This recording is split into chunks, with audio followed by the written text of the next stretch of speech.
To welcome here our next speaker, the Deputy Minister for Foreign Affairs of Ukraine, Mr. Danylo Lubkivsky. Please welcome.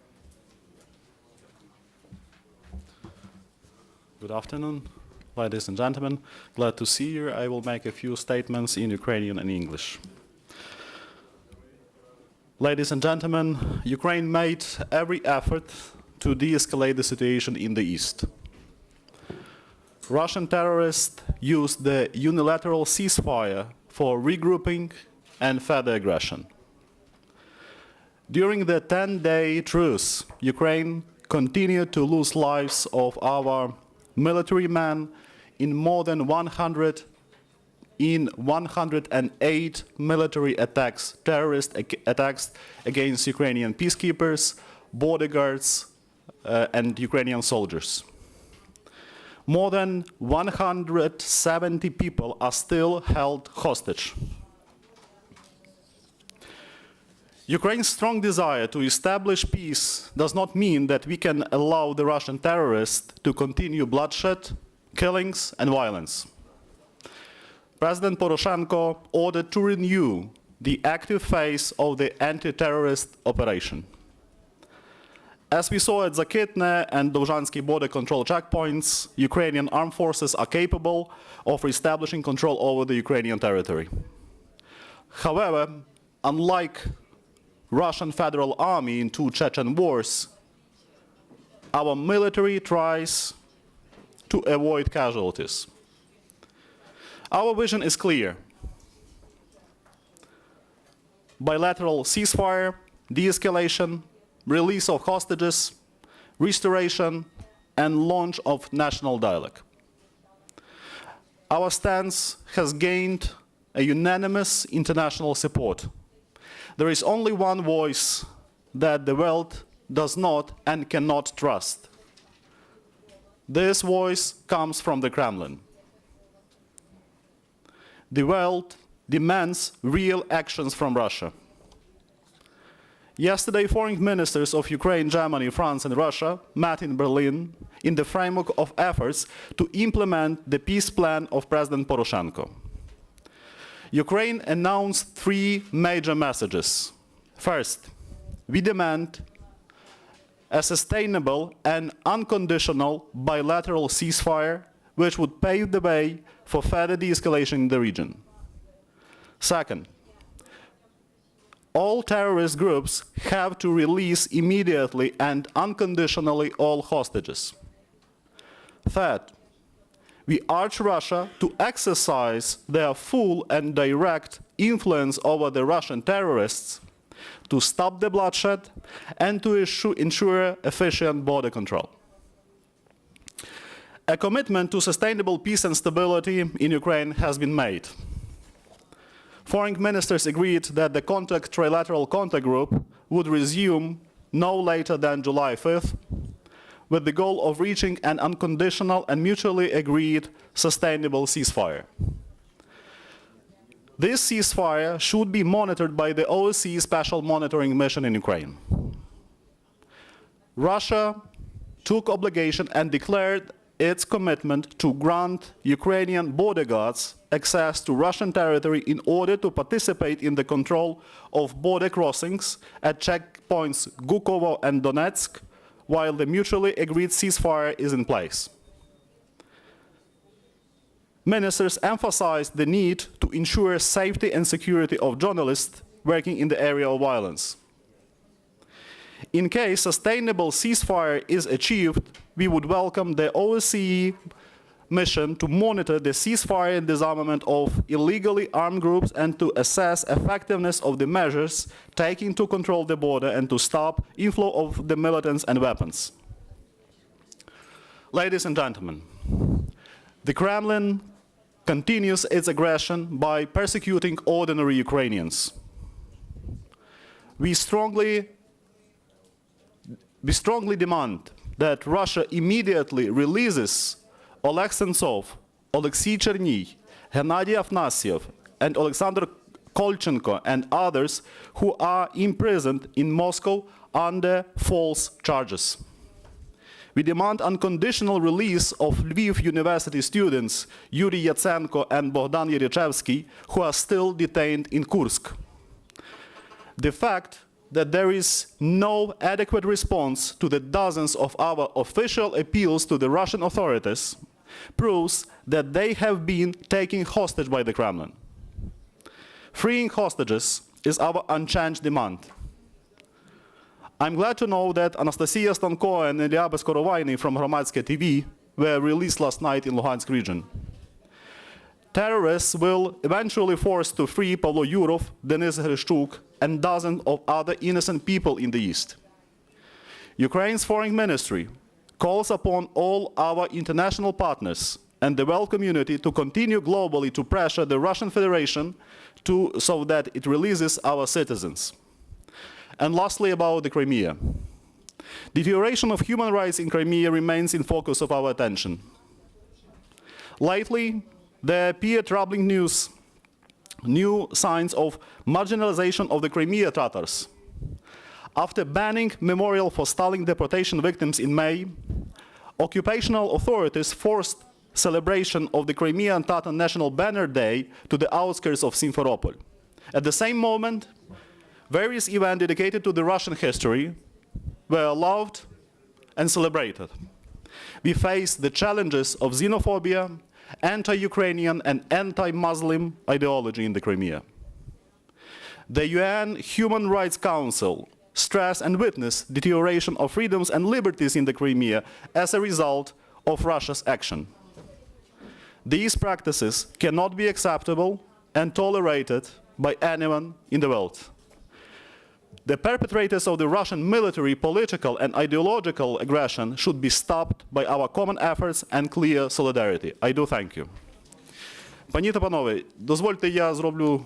Allow me to make another statement in Ukrainian. Ukraine is loyal to peaceful regular settlement of the conflict in the East, which is the result of the Russian aggression. In reply to the unilateral ceasefire, Russian terrorists made more than 100 attacks and fire attacks against our peacekeepers, border guards, and peaceful population. The bandits are destroying schools, infrastructure, they're killing innocent people, they're ruining railway, and they're robbing. Our step hasn't received an adequate reaction from the bandits, and the Commander-in-Chief of the Armed Forces of Ukraine issued an order to renew the active phase of ATO. The operation continues. At the same time, as instructed by the leaders of Russia, Germany, France, and Ukraine. Yesterday there was the meeting of the ministers of foreign affairs of these countries. The position of Ukraine is very clear. First, a peaceful settlement is possible only on condition of long and bilateral ceasefire. The terrorists have to liberate all the hostages. Third, the main demand to Russia is use of all direct influence on Russian terrorists to ceasefire, and also to use all possible actions to ensure the proper control over the border. We expect specific actions. If Russia stops supporting terrorists and if it fulfills its commitments, then there will be peace. We agreed about the meeting of the trilateral contact group, which should take place not later than 5th of July. We expect real steps of Russia to influence terrorists and bandits and to resume the safety of the border. And this will be helped if Ukrainian border guards are present at the checkpoints on Russian territory. There will be the special mission of OSCE, and it will be monitoring the escalation. The exceptional is the situation with persecution by Russian authorities of Ukrainian citizens. Dozens of people have become the hostages of the Kremlin. Ukraine demands Russia to immediately liberate our people, Alexintsov, Cherny, Afanasyev, Kolchenko, and others who are brutally imprisoned by Russian FBI. We demand the immediate return home of Yatsenko and Yurichenko, who are detained in Kursk. More than 24 of our official appeals to Russian authorities are left without any answer. This is the brutal violation of human rights and freedoms and all possible international relations. What we hear from Russians is a challenge to all the world community. The world theater community is is also concerned with the situation with their colleagues, and we call upon all the global community not to stop demanding free Ukrainians. And finally, about Crimea, the situation with the human rights in Crimea and limitations of the rights of Crimean Tatars are in the center of our attention. The day of the Crimean Tatar flag were prohibited, but at the same time the Russian events were freely celebrated. That's called xenophobia and chauvinism. The world should understand and should realize the depth of the threat which comes from Russian state imperialism. Thank you for attention. Thank you. And the question on some other situation. From the 1st of July, Italy is presiding in the European Union. And so do you believe that those who support or not support Ukraine, will there be a big split between them during the presidency of Italy in the EU? That's a very interesting question. I wouldn't divide Europe into those who support or not support Ukraine. We and our position, our situation, the peace plan of Poroshenko are supported by all European partners. I hope that all European partners will be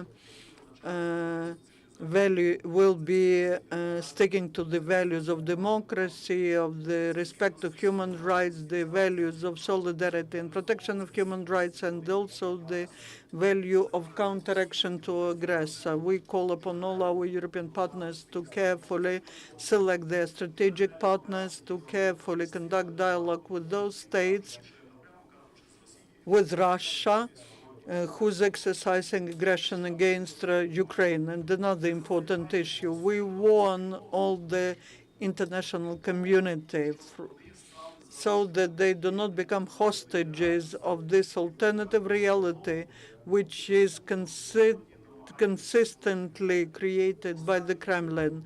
The last example of such ideology was the speech of the President Putin to the Russian diplomatic corps. That's the example of the alternative reality which subverses the foundation of the whole world. My request is please comment. Yesterday and today in the internet, there are many ideas about that at the meeting of the president and during the meeting of the ministers of foreign affairs, the position of France and Germany was to conserve the situation in the East instead of preserving peace. Like at the last moment, President Poroshenko did not agree to this proposal, and that is why the ATO is continued. Is this information true? And those Eurosceptics, Germany and France, are they more in the position of Russian Federation now? I do not know of any threats that the conflict that is the conflict of the result of the Russian threat, that it will turn into frozen threat, a frozen conflict. We will not allow this to happen. We have been consistently insisting in negotiations with all our partners that it is not impossible to allow that this situation turns into some settlement that can continue for years. We need to continue solidarity, continue common efforts in establishing peace in Ukraine. The last question, please. I'm very limited in time.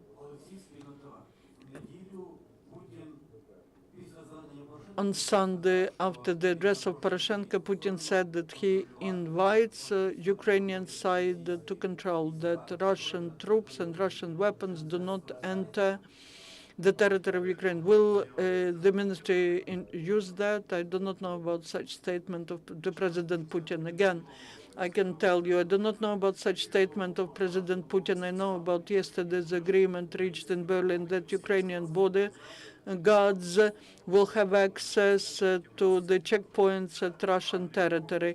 This is the right step, which I hope will allow to ensure efficient control of our state border and protection from Russian terrorists, weapons, and bandits who, until recently, unpunished, were entering Ukraine. Thank you for attention. Thank you.